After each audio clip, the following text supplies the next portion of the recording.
জুলাই সনদের আইনি ভিত্তি না থাকার অভিযোগে স্বাক্ষর অনুষ্ঠান বর্জনের পর জাতীয় নাগরিক পার্টির সঙ্গে আবারও আনুষ্ঠানিক বৈঠকে বসে জাতীয় ঐক্যমত্য কমিশন। জাতীয় সংসদ ভবনের এলডি হলে শনিবার সকালে শুরু হওয়া এই রুদ্ধদ্বার বৈঠক শেষ হয় দুপুরে।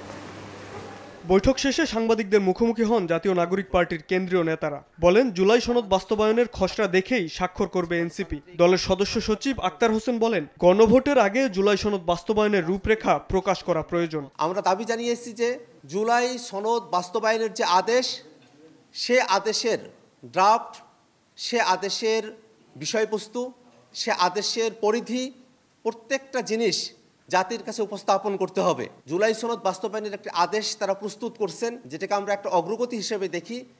তথাপিও সে আদেশের মধ্যকার বক্তব্য কি, সে বিষয়গুলো তারা আমাদের কাছে এখনো পর্যন্ত উপস্থাপন করতে অপারগতা প্রকাশ করেছেন, যেটা আমাদেরকে এখনো পর্যন্ত আশাবাদী হতে দেয় নাই। প্রাণ সসের মাখামাখি টেস্ট নুডলসকে করে তোলে আরো ইয়ামি, আরো জোস। প্রাণ সস, সসের বস।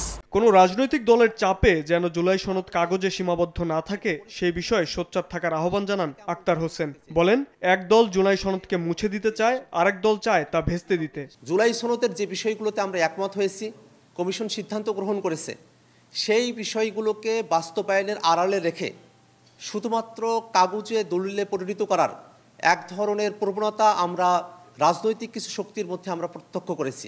এদিকে নির্বাচনী জোট প্রশ্নে তিনি বলেন, এখন পর্যন্ত কোনো দলের সঙ্গে জোট নিয়ে আলোচনা হয়নি, তবে যে কোনো দলের সঙ্গে আলোচনার ভিত্তিতে জোট করতে প্রস্তুত এনসিপি। এখনো পর্যন্ত কোনো দলের সঙ্গে সুনিশ্চিতভাবে জোটের বিষয় নিয়ে, আসনের বিষয় নিয়ে আমরা কোনো আলোচনা করি নাই। শাবাব ওয়াসি, সময় সংবাদ, ঢাকা।